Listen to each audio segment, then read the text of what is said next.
Message is worried that something serious had happened, and I'm not going to be one of these hosts who tries to make it a bigger deal or more dramatic than it is. I won't say I was targeted or anything, I don't know. Although the timing couldn't have been much worse for me.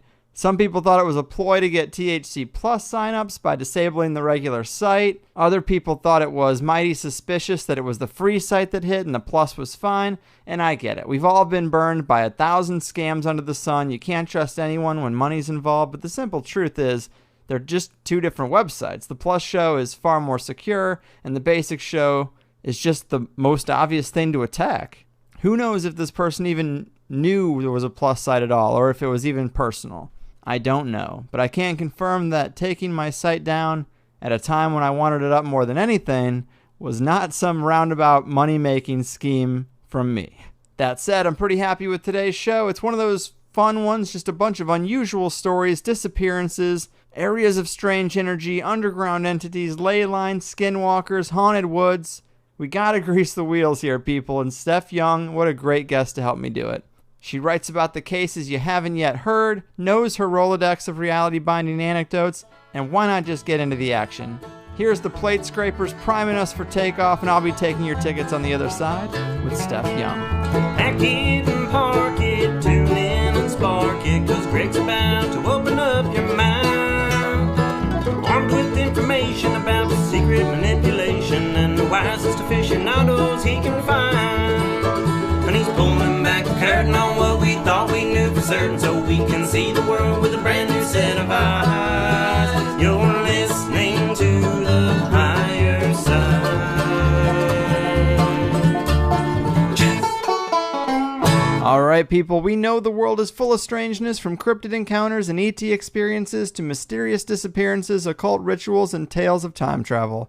And I love it all. Luckily, so does today's guest, all the way from London. Her name is Steph Young, and she's a dedicated researcher and author of nearly a dozen books on all sorts of fringy goodness. Haunted places, missing people, demon encounters, conspiracies, time travel, cryptids, and many other ingredients in the THC soup. So many great stories in so little time, so let's get the party started. Steph, welcome to THC.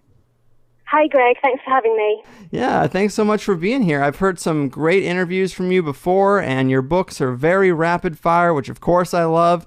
And I suppose the biggest thread that connects the stories we're going to talk about is odd cases of missing people. And really, it's just been in the past year or two that these types of stories have gotten on my radar. And I think it's really intermixing with ufology, cryptozoology, reports of underground bases, all sorts of topics that maybe were once a bit more segregated. Do you kind of get that impression too?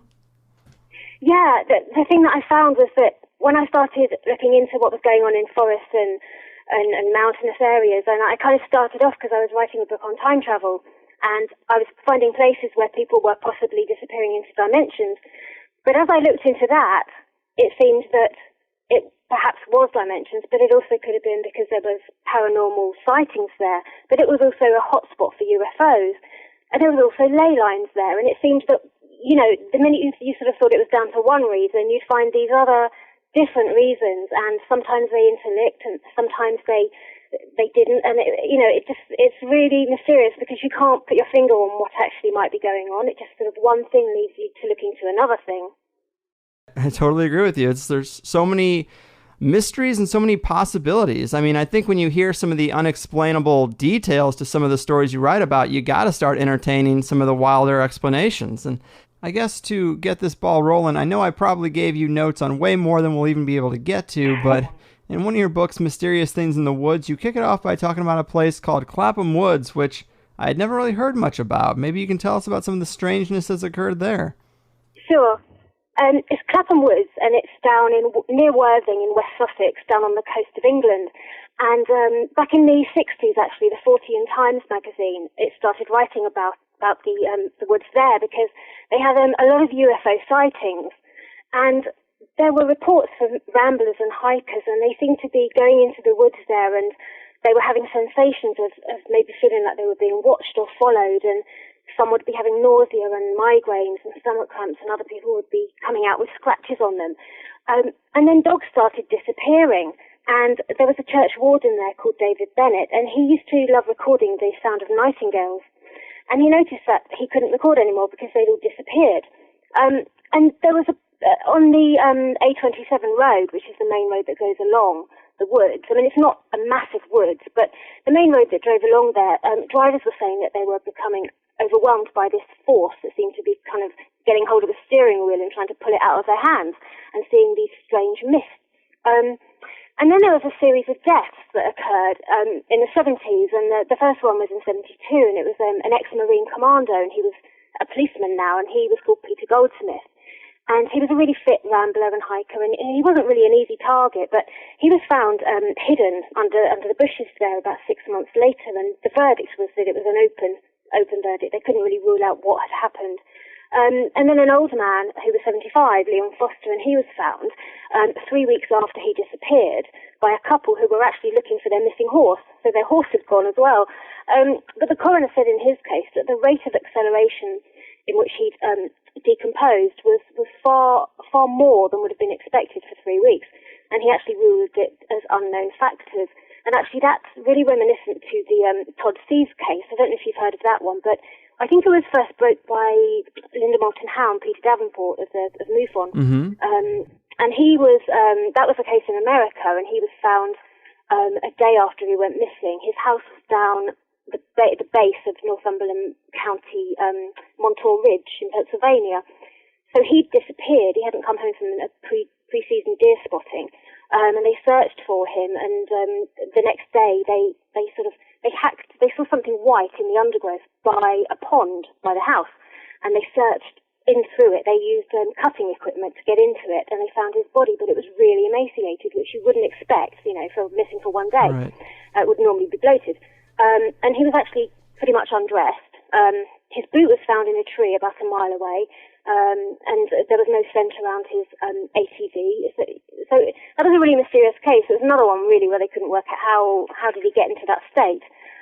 But going back to the Clapham Wood, so then a vicar was found, a reverend, and he was out in the open, so it was almost as though he'd been taken away and put back there. Mm-hmm. And then the last case was a woman. She was homeless and she was found murdered. So that was a clear case of what had happened there, and a local man was arrested, but he was put in prison for all of the murders. But they didn't really add up because the other three had been open verdicts. But it's really impossible to find any more information about those cases. But Charles Walker and Toyne Newton wrote a book about it, and Charles Walker he joined a UFO group there because he had a feeling, well, this has all got to be down to UFOs, because of the sightings. Mm-hmm. And he put in information in the newspapers, requests for information of sightings and witnesses.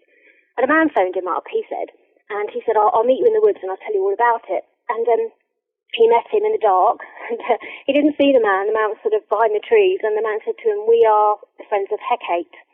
And Hecate is the goddess of witchcraft. And he was a really well-spoken man, and he said, you shouldn't meddle in these things, just leave us alone. He said, I've really got, high-powered connections here that you just wouldn't want to become involved with. So that's kind of what happened there. And I suppose the interesting thing is that Aleister Crowley said years and years ago that Clapham Woods is linked by ley lines to a place called Chanctonbury Ring and Sisbury Ring, which are old Iron Age forts. So in his opinion, it was a place of great power because it had the mystical triangle of ley lines. And actually, in the last book I did, I've really gone into detail about how ley lines could possibly be manipulated. There's a guy called David Gowan, and he's said, it doesn't really matter in a way whether you believe that they can be manipulated, but these sources of energy under the earth that you can't see, and in fact you can only really douse them if you are able to do that. I mean, I couldn't do it.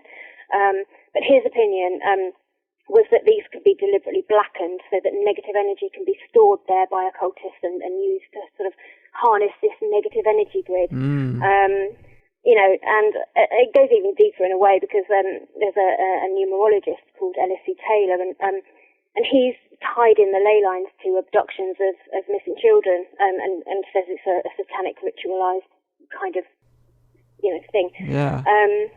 But so you can go miles down that route, looking at that. But in terms of what was going on there, who knows? Because they had apparitions of black masses and shadows and all sorts of things as well. So it's really mysterious. It's like a place in Ireland called the Ballybolly, which is an old. It's supposed to be an old druid entrance to the other world. and ancient texts there speak about people going missing. And a man was found there in 2002, but he died of natural causes. But there's no real reason why he died. It was the summertime. There was nothing really to have caused his death. But there were reports in the newspapers in the 90s about there were 2 or 3 cases, and a couple of people had gone in there and they'd heard a woman scream. So they'd gone to try and find out where she was and what was wrong with her, and they couldn't see anybody there. So they turned to leave, but they sort of looked behind them and they said that they saw these black hooded figures, and they heard this flapping as if it was a large bird, and it looked like the trees were surrounded and covered in blood. So Wow. you know, and there's a place there. They've got some ancient stones, and the vegetation won't grow around them. It's almost like the park rangers don't have to do any of the maintenance there. So, you know, I could go on. There are so many strange places. There really are. Yeah, I mean, that's really odd, and I've looked at this stuff for most of my life out of just general interest, but the stories that involve ritual spaces for satanic cults, or the idea that ley lines increase the possibility of paranormal activity or the energetic potency of some of the things that magicians might be doing, I think that's really compelling. That's a great possibility for why some of these things occur generally in the same areas or even on the same parallels. I've heard a lot about the 33rd parallel being a big thing in this context too. Yeah, I put that in Something in the Woods, actually. There was a case of the Jameson family who'd gone missing. And I mean, I didn't come up with it, but I'd found a news article about it by a sort of non-mainstream journal, and it was saying how that they were, killed in an area that was the 33rd degree north, which is supposed to be the occult line of power. But going back to the ley lines, there was an investigator who spent about 20 years studying it, and he found, in his opinion, from the sightings and the contactee experiences just in England, he'd said that 95% of them seemed to occur on these lines of power. And he also said, as did David Cowan, that the positive contactee experiences happened on the more natural energy lines, but the ones that they believed had been blackened. As an example, there was a case in 84, I think it was, in a place called Todmorden in the north of England, and a man had gone missing in the village, and he was found on the top of a coal mine, on a coal pile in a coal mine.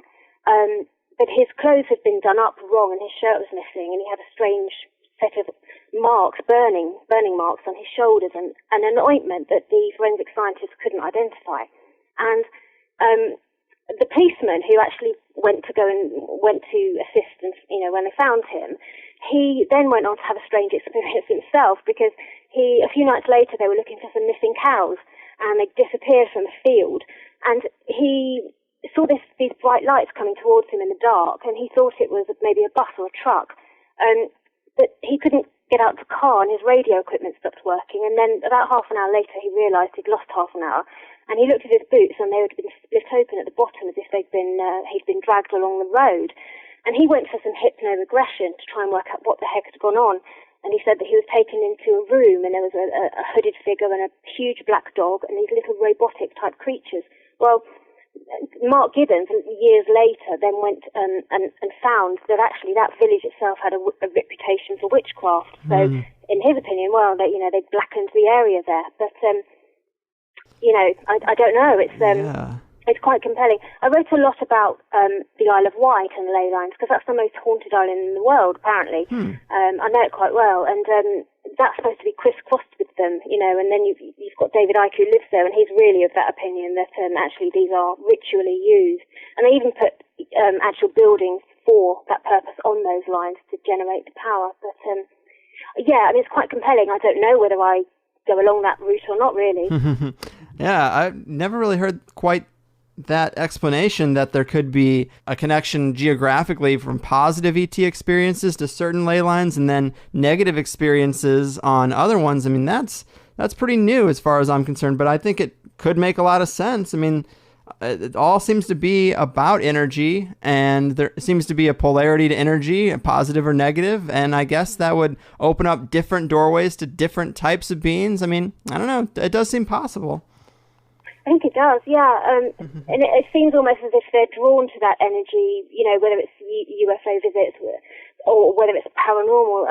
There's a scientist, Dr. Robert Sosh, and he was on Mount Kailash in Tibet, which is possibly where Shambhala is, isn't it? I mean, I don't know. And Hitler was quite interested in that mountain, wasn't he? But he went there apparently, and they were just meditating on the top of it, and it was dark, and he saw this sudden flash of light, and these figures suddenly materialized. But that was a place that is supposed to be a hotspot for UFOs. So if they're drawn to that energy, as were people like Hitler looking for that energy source. You know, there seems to be a lot to do with this energy, doesn't it? This invisible energy. Mm-hmm. Yeah, and also I love a good cryptid story, and you have quite a few of those in the books. And this one that was pretty new to me, I'd never heard before, was the Beast of Exmoor. What happened here? What do we know about this beast? Well, I think in terms of this one, I think really is in terms of a big cat as opposed to paranormal. So I don't think it's like you know, the Sherlock Holmes, the black shark or the big black dogs that they have sometimes. I think it's more in terms of you know, maybe like a puma that escaped. But in the 80s, some sheep went missing. Well, no, sorry, didn't go missing. Some sheep were killed. 30 of them were killed on a farm in Devon. And all that was left behind was their skin and head and feet. And then it happened on another farm, and then another farm, and they actually got the Marines out, and they were using live rounds, which in England is unheard of. But people were having sightings of this extremely large, big, black creature. And a woman wrote a book about it called Di Francis, and actually she said, and it's quite controversial, I don't know really, but she said that there was a missing teenager and she was out on her news round in 1978, and she was doing deliveries, and she got off her bicycle because she saw some friends, and they walked up the hill, and as the hill levelled off, she got back on the bicycle and went off. And when the friends got to where she had been, they just found her bicycle laying on the ground, and the wheel still spinning. But they thought maybe she was just hiding, she was going to jump out on them, but she disappeared. So the whole village were out searching for them, and they got the Marines out, and the helicopters and the dogs, but there was no tracks and no idea of where she could have gone really.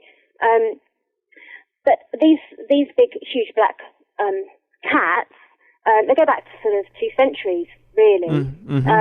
I mean, in 1906 in Guildford, which is closer to London, 50 sheep were killed in one night and drained of blood and mutilated.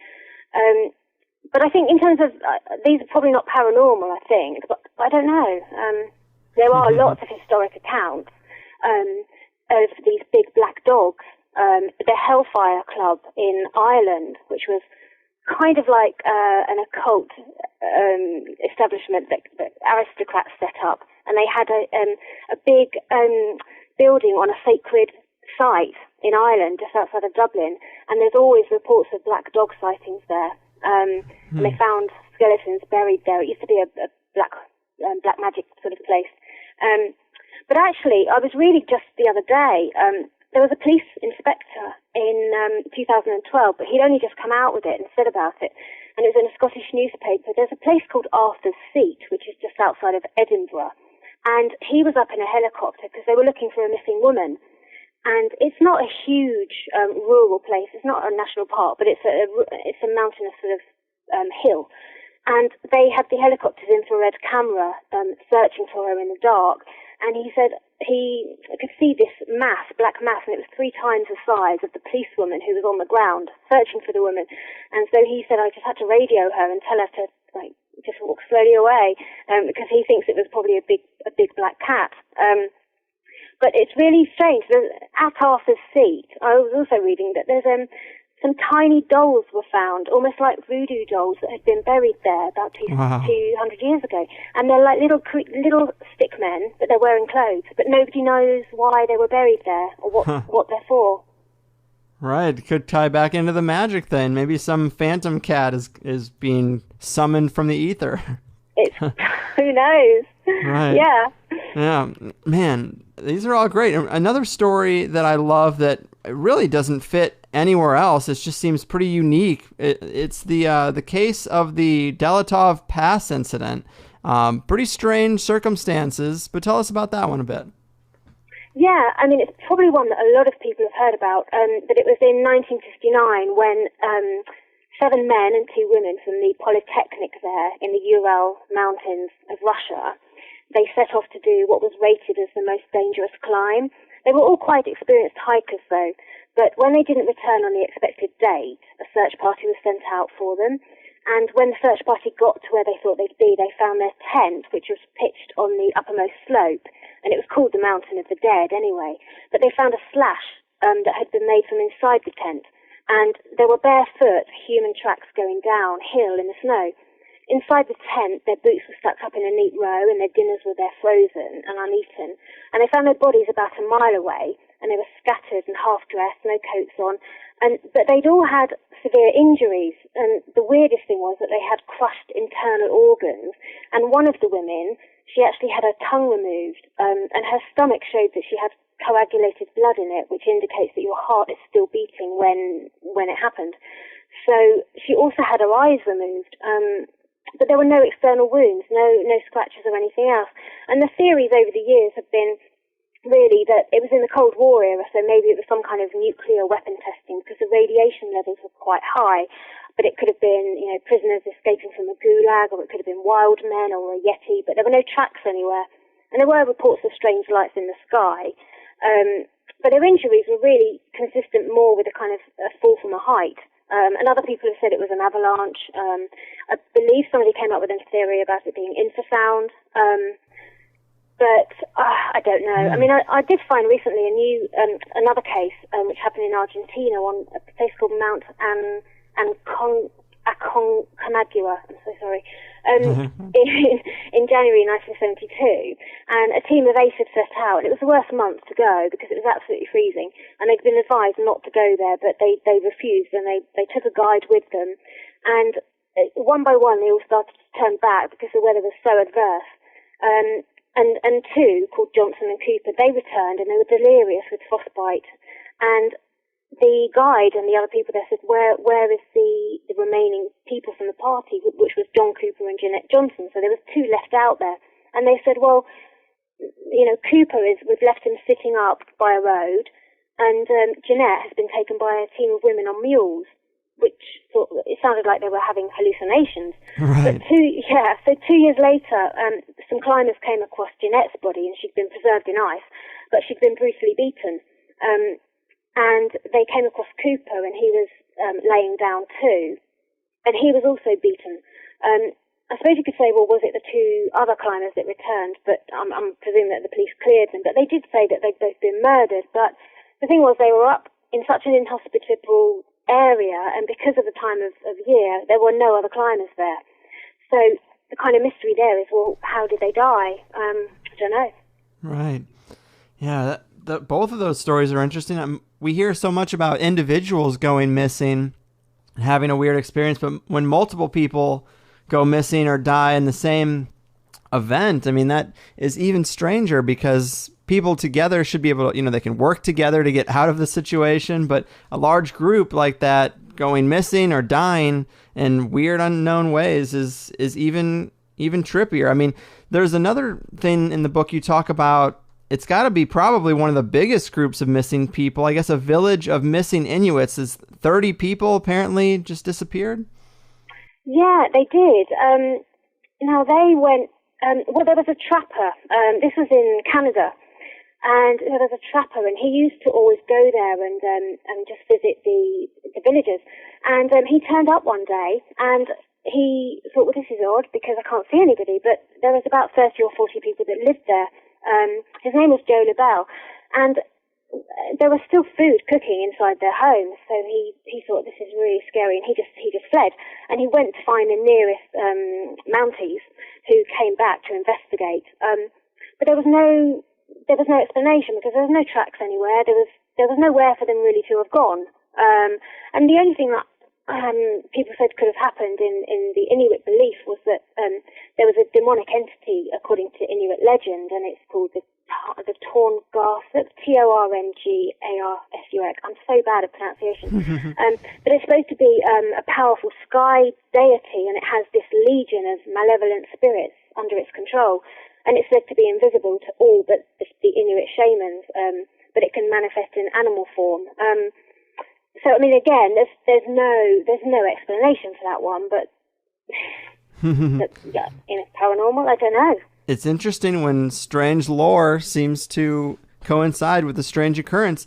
And when it comes to Native American stories, I love the stories of skinwalker cults and human-animal hybrid shapeshifters, and that might be what we're dealing with here. But I was also kind of psyched to see you write about that in its own section, its own chapter, and they are kind of underrepresented stories and very weird. Tell us about a couple of your favorites in that realm that interest you most.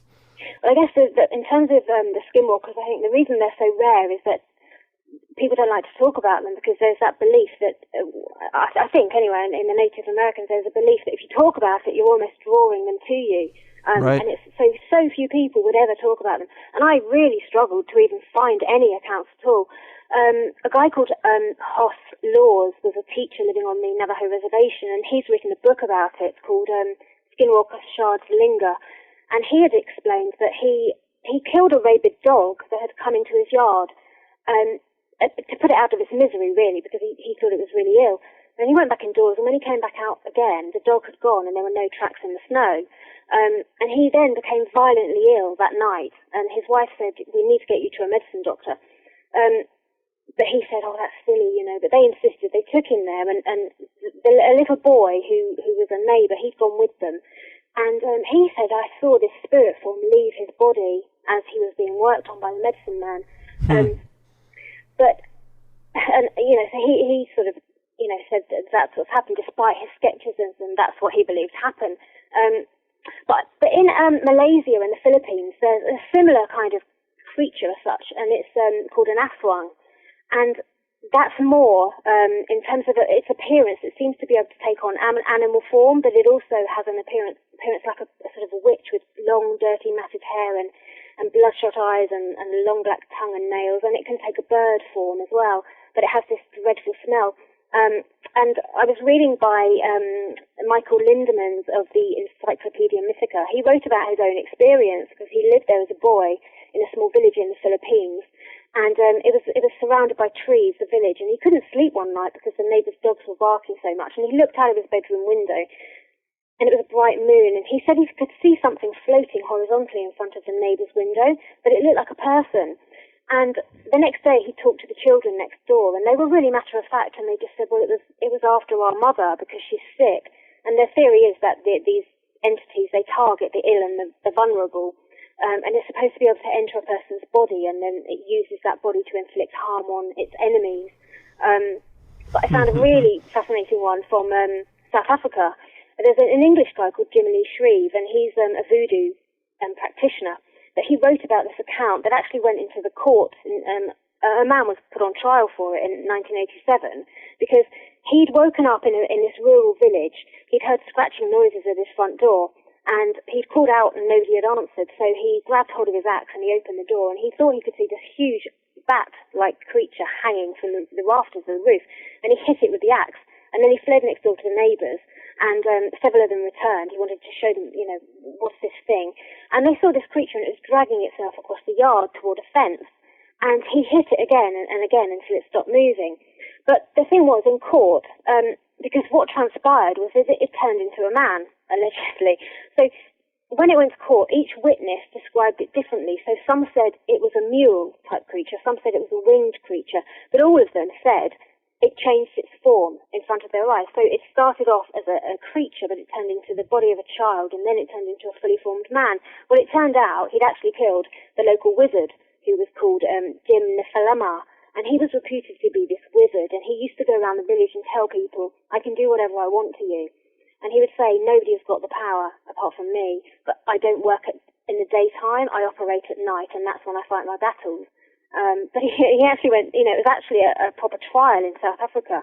And the judge said, well, you should have realised it was the man. But, you know, all the witnesses said, oh, it shifted.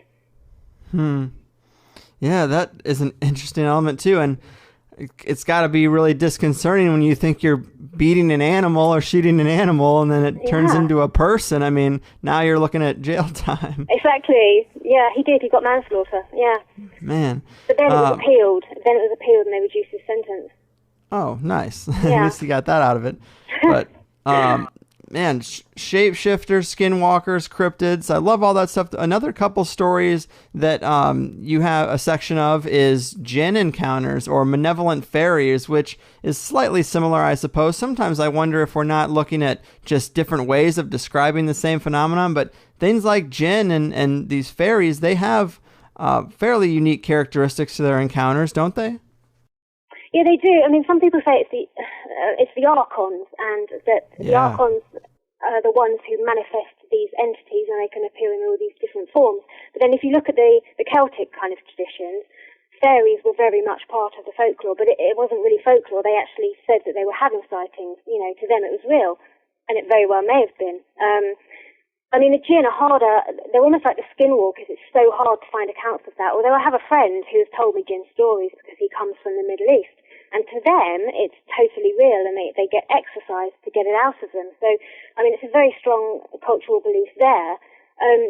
But the fairy stories, you know, the fairies are supposed to be elemental spirits, and their natural habitat is said to be the woods and the forests. And the thing about them is that they're supposed to be able to use the power of illusion or glamour so that they can disguise the path in front of you. So you may think you've come to a meadow, but actually they're leading you through something really precarious, and you're going off the edge of a cliff.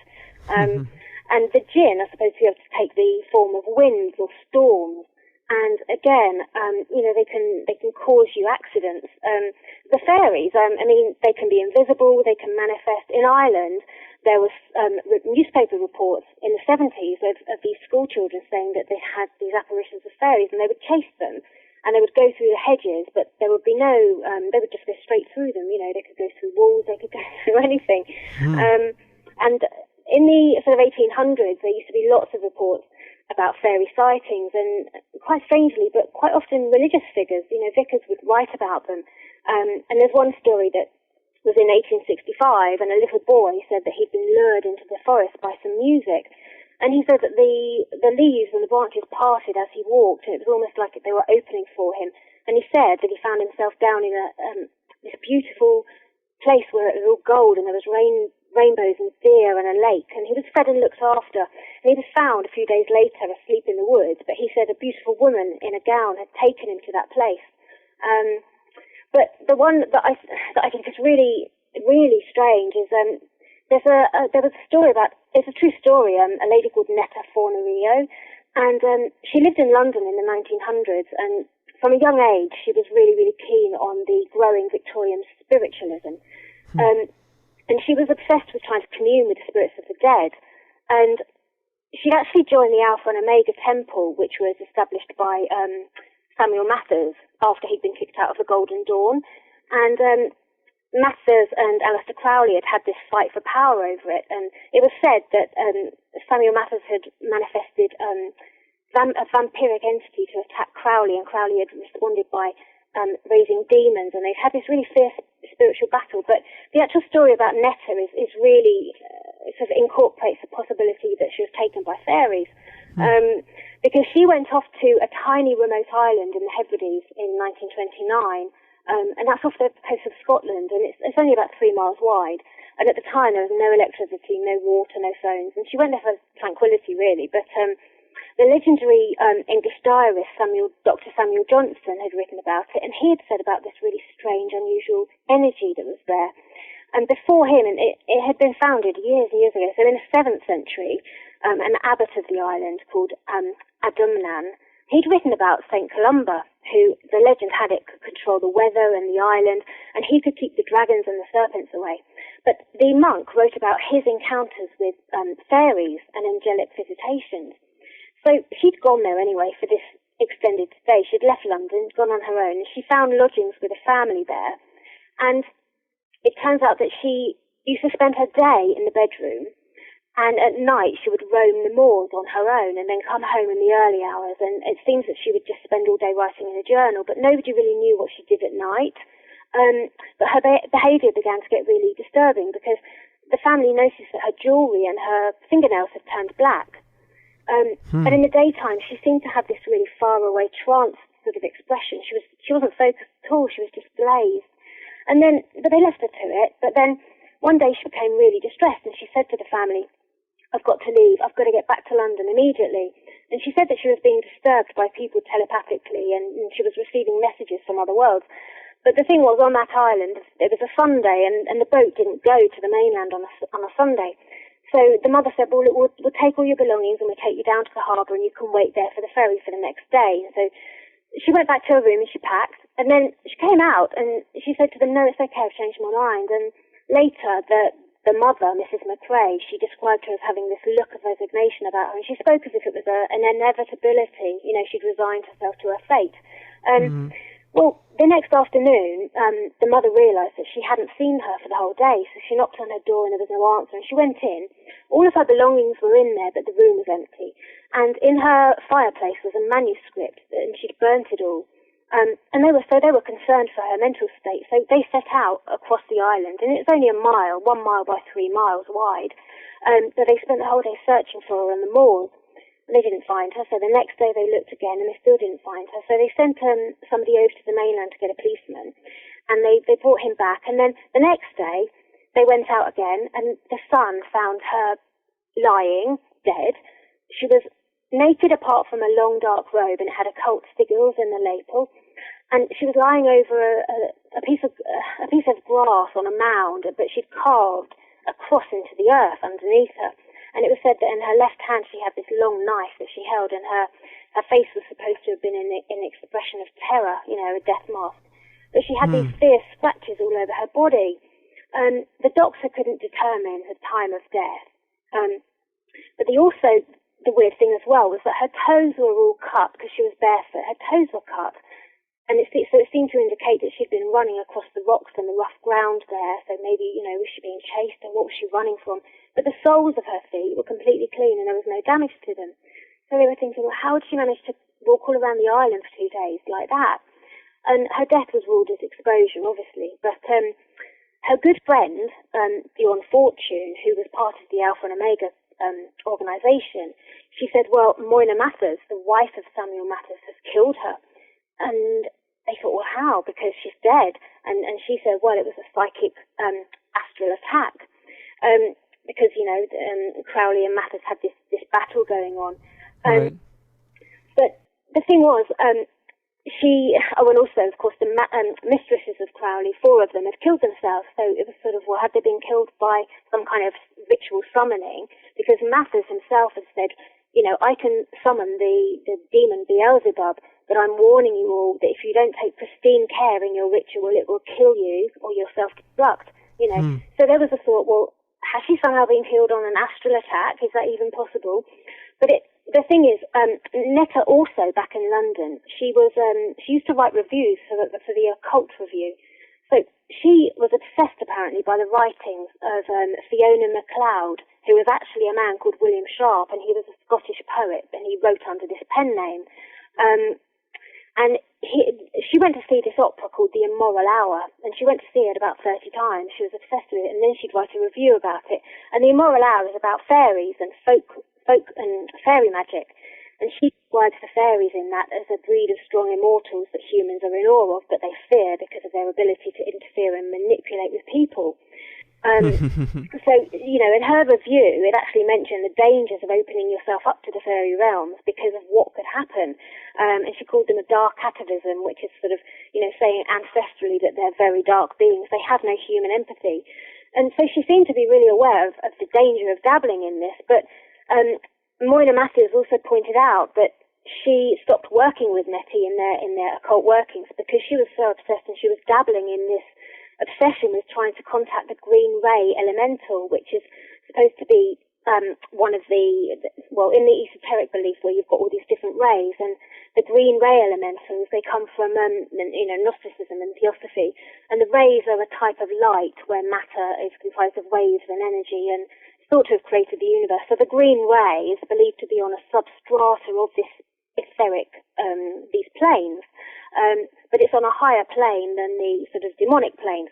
So the idea was that maybe she was trying to, communicate and go towards this fairy realm. And it turns out that the writer that she was so obsessed with as well, he had also spent some time on the island, and he'd lived there, he'd been brought up there, and he had gone one day to see his best friend, Elsie, and she disappeared. And her mother said, well, she's gone to the fairy mound because she believes that the monks from the island are trying to kill her. They're threatening her. I mean, the dead monks. So she'd gone to the only place where the monks couldn't access, which was this fairy mound, and that was where she was found dead. So there was all this fairy lore. But on the other hand, at the time that when she was found dead there was a report of a black hooded, robed figure that was found with her. Wandering around, but there was also UFO lights in the sky, and so again, it's kind of, well, what the heck happened, Right. All kinds of elements tie in there. Yeah. And I do love stories of things that fit the description of fairies or gnomes or elves or goblins or some type of mystical humanoids that might be screwing with humanity from the shadows.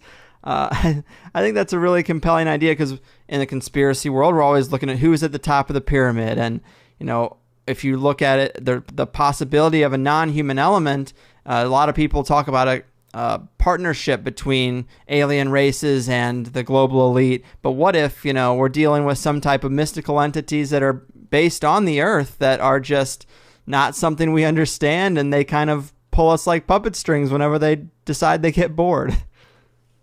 Yeah, I mean, I really think it's a lot to do with the vibration and energy, and the fact that, we're a certain denseness, aren't we? And they're a different kind of denseness, so they're much lighter, and they can come and sort of flitter into our world and go out again. And, in, I forget which book, I think Something in the Woods, I do a really big section on invisible entities, and there are so many accounts of people having some kind of encounter with things where they can only hear the footsteps, or they're invisible type entities. Well, they obviously exist, but you can't see them, so they're coming from some other dimension that they're coming into ours because they shift their density.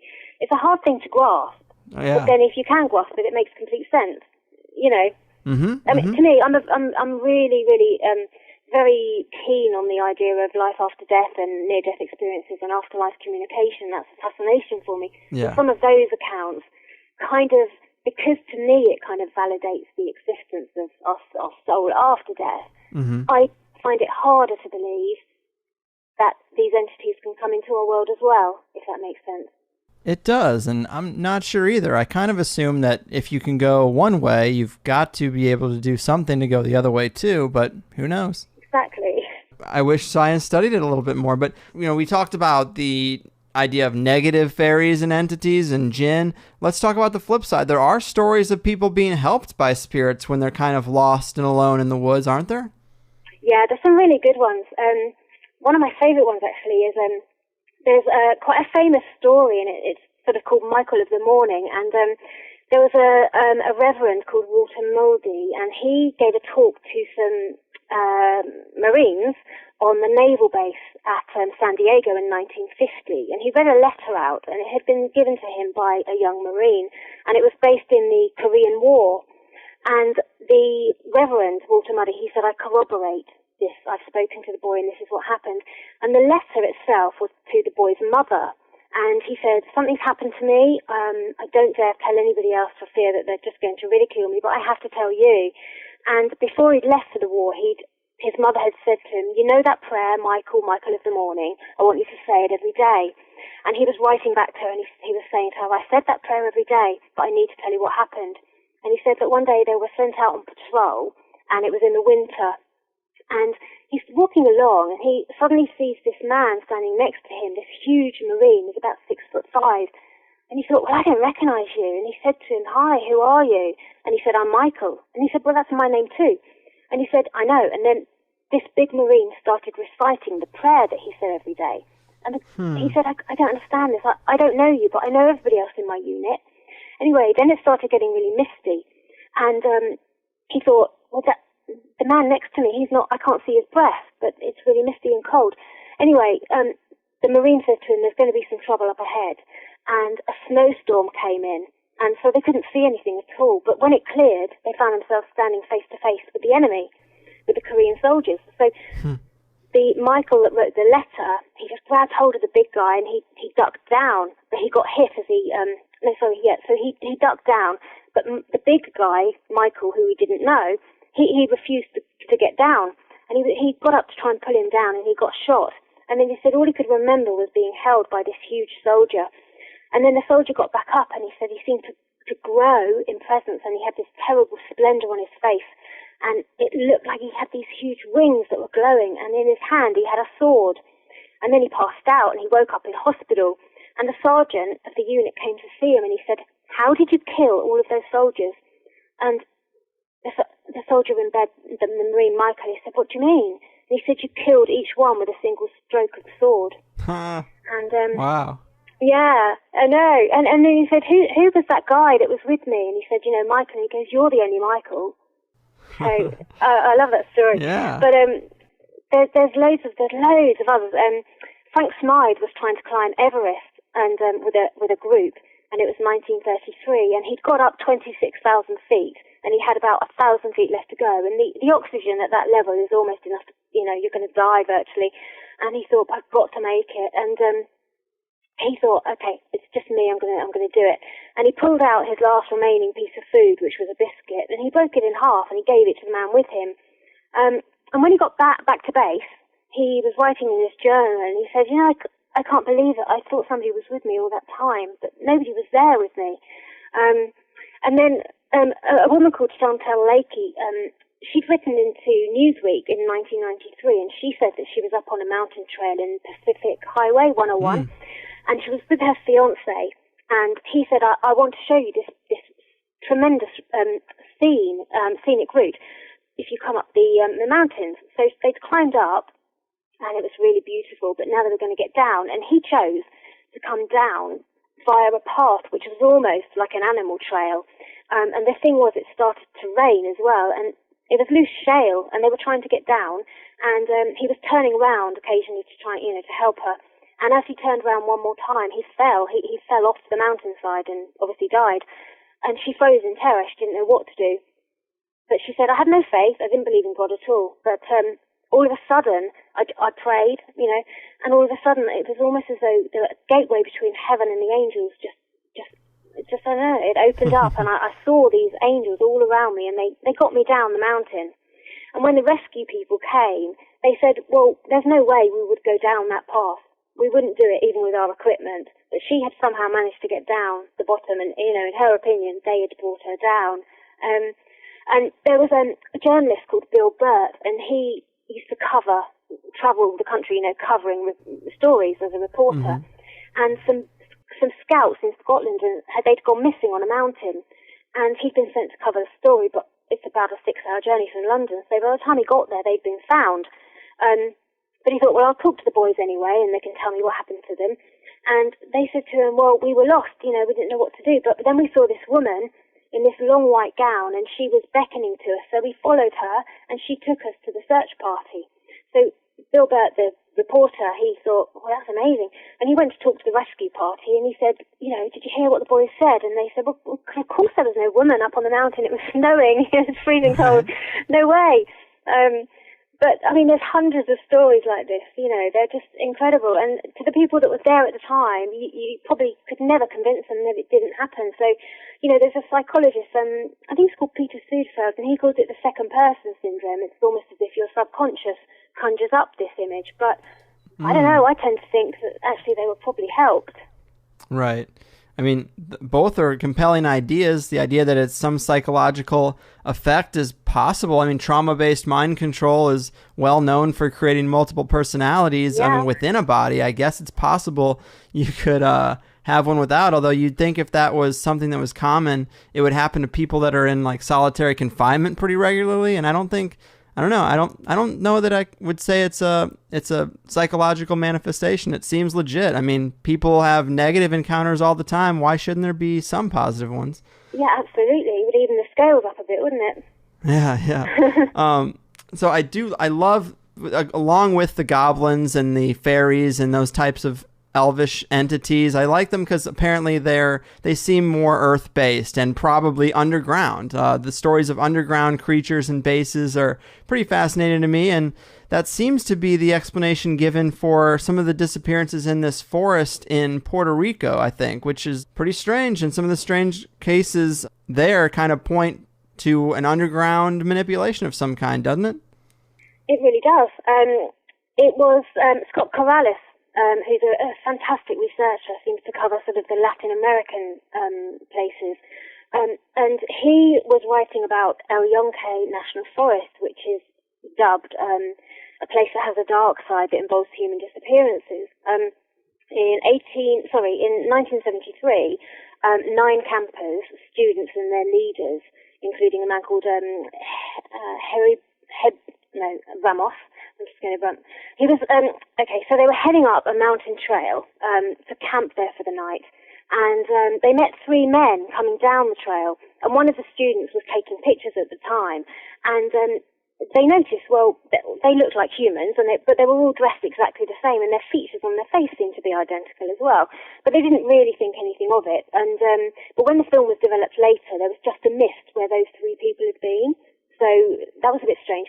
But it got weirder because that night they were all camped up, and suddenly they found themselves surrounded by 5, which they said vaguely humanoid figures, but they were darting around really, really fast through the vegetation, and they said they had claw-like hands and elongated ears. But what they did as well was they stood and they blocked the trail that was the only way down for the campers to escape. And they said they had triangular-shaped heads, but all night they circled them, but they were going at astonishing speeds. And he wrote that one of the group started hitting himself on the head with his flashlight because he was so terrified he just wanted to knock himself out. But there's loads and loads of reports there. There's an ex-Navy officer, Jorge Martin, and he runs a radio show called OVNIS Confidential, and he's now a ufologist. And he said, we've seen craft emerging and going into the sea, and we've seen them going to the side of the mountain base. They've been there for years, we know that they're there. But in the 70s as well, a group of school children, an investigator called Hermes Rivera had written about some children, and they'd all disappeared on a school trip. And the police turned to a psychic, which sometimes they do, and he said, well, they're no longer in this physical dimension. And it was reported that the teacher killed himself over it because, he was so distraught that all these children disappeared. And two soldiers had disappeared from the naval base security point as well.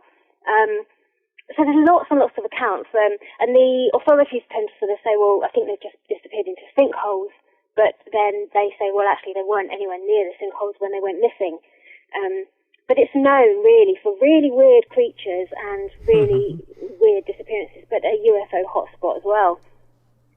Yeah, what a strange place. Yeah. That's pretty wild. Another thing people scoff at, and of course, whenever I go on a show as a guest, they always make a crack about reptilians, but there seems to be some actual stories of encounters with reptilian-like beings that you've dug up out there, aren't there? There are a lot. I mean, there's thousands and thousands of people who say that they've been abducted by them. Yeah, I know. And it's not a new thing, is it? It's been going on for years and years in terms of accounts coming out about it. John Rhodes is probably one of the authorities on it. I mean, I'm not an authority on it, that's for sure. But John Rhodes, he calls himself the alien hunter, but he's, of a firm belief that there's reptilian bases under the national parks, like Dulce. And he says, worldwide, the legends tell of an underworld inhabited by these mystical beings of varied forms, which, and I believe to this day that they're still underground. That's what he says. And then you look at things like the Thomas Costello, which is a really old story of a security guard that said he worked in Dulce. And he came across these lizard-like upright reptilians. John Carpenter as well I don't know if he still is, but he was a director of MUFON, and he's a psychiatric therapist. So he has interviewed people and had these testimonies from them, and the accounts are all the same, where they say that they've encountered reptilians, and they're always bigger than 7 foot, lizard scales, human snake-type face, almond eyes, vertical slits in their eyes, no lips, but very, very muscular, but they can shapeshift. So the idea is that they can impose a hologram of a human face onto theirs, but they use mind control to sort of drain your energy and make you do what they want you to do. There's a woman called Kate Kiziar who says that she was abducted under the Superstition Mountains and taken down into this base where there was these beings in dark robes and, using them as slaves, but using them up on the surface as slaves after they'd mind controlled them. I mean, Thomas Costello, he said that when he worked there in the base, and, I don't know if it's true or not, but he said that it was a government military base, but there were people in cages, so human beings had been abducted, taken underground, and they're used in experiments, and they're turned into, like, hybrid monsters that are kept in cages, and when they're no use anymore, they're just fed to the reptilians and eaten, which, it all sounds really, really, really ridiculous, but on the other hand, if you've had that encounter, I don't think you would say it was. It's really down to, if you have these kind of experiences, then you believe it, I mean, in the UK, probably as in your country as well, but we have a person called Miles Johnson. He's been studying this for years, about 20-odd years, and he had a similar kind of security guard testimony from a guy called Barry King. Now, he's on YouTube, it's called the Bases Project. And the idea with these bases, supposedly in England, is that they're military bases underground, but it's not so much that the reptilians are in control, but it's more like the military government are in control, and they've generated these programmed life forms that they now use to do their bidding. So it's more like we're in control of them. And he was saying that he came across all these creatures. And it goes further because they say that whistleblowers that have come out, say that they were taken down as children and used in experiments, mind-controlled, like you said about the fractured personalities, and weaponized to remote view people, to kill them, also using occult ritual to enhance their power, but they can, got the power to remotely view people, kill them. I mean, it goes way into sort of the land of sci-fi. I don't know much about sci-fi because I've never read a sci-fi book, but you could say, well, this is the stuff that films are made of, but then there's also so many whistleblowers that say, well, actually, this is what's going on. But talking of what John Rhodes said about these mystical beings underground, in my last book I was writing about Malta, the island, Malta. Yes. Well, there's an archaeologist called Graham Stewart, and he made the statement that mythological creatures exist and the governments have known for such a long time, and they're actually fed humans. And what happened in the early 1900s was that a group of labourers were digging a well, and they accidentally discovered excavations that led them down into multi-level catacombs. And down there they found 7,000 skeletons. And a lady who worked at the British Embassy called Lilla Jessup, she had gone on a guided tour of these catacombs, and against the advice of the guide, she'd snuck off into one of the little chambers. And she'd gone through it, and she found that it led her out into this almost bottomless cave, this huge area. And she claimed that when she looked opposite her, she saw these beings emerge, and they were extremely tall, and they were wearing cowls over them, and they had long white hair. And she said that they beckoned with their fingers to her, and there was a huge wind, so she literally just ran as fast as she could back out. And she said that she saw the guide and looked at him, and she was about to tell him, but he gave her a look that told her he already knew what she'd seen. Yeah, but she wrote about her experience to a journal called Borderland Science, to the editor called Crab Riley. And she mentioned that a group of school children and their teachers had gone missing inside the catacombs prior to her visit a few years before. And she thought, well, the story was that the cave the wall had caved in. So they had been trapped inside. Well, they were searched for weeks, but they were never found. So it's supposed to be a true story. But Crab Riley of the journal, he thought, well, I don't know, is there any evidence for this? So he spent weeks looking for the evidence of this story. And he found it in a National Geographic article. And it said that these children had gone missing and they'd been searched for, and they had to give up in the end because they couldn't find them. But the article that he read about the children missing was written by another archaeologist called William Griffith, and he had called the actual place there a restaurant for the Atlantean descendants. And actually, he said that 30,000 skeletons were found under there. Wow. Yeah, but what's interesting? A guy called Dustin Nace has done some research on caves in America. And he said there's 700 caves and tunnels in the Lava Beds National Park alone, and there's about 150 in Marble Mountain, with about 30 miles mapped. So, I mean, there is a possibility. So it's not so much that they're alien-type creatures, but they're an ancient race that are down underground. That's, there's that idea. Yeah. Makes you wonder, doesn't it? It definitely does. It definitely does. Wow, Steph, I mean, I just love these stories. We covered a lot of ground here. We kind of ran through them in a pretty rapid-fire fashion, but I mean, you got so many good stories in these books, so many I hadn't heard before, which is always a treat, but I'd say we also left out way more than we included, so anyone who wants more, definitely check out Steph's books, and maybe we should tell people where to get them and clarify that you write these under a pen name as well, right? Yeah, I do. So on Amazon, they're called Stephen Young. So I write under a pen name, which is Stephen Young. Gotcha. But they're on Amazon. Yeah, all great. About a dozen there, covering subjects that we didn't even get into, like real demon encounters and haunted places. Very good stuff. All Kindle, all pretty reasonably priced too. So very awesome. Well, Steph, it has been a blast. I love these kind of shows, a series of strange stories to tell around the digital campfire. And I really appreciate you being here. So take care of yourself and keep up the great work, all right? Thank you so much, Greg. It's been such a pleasure. Thank you. You got it. Have a good one out there. You too. Rock Me Like a Hurricane, Higherside Chatters. I hope you like that show.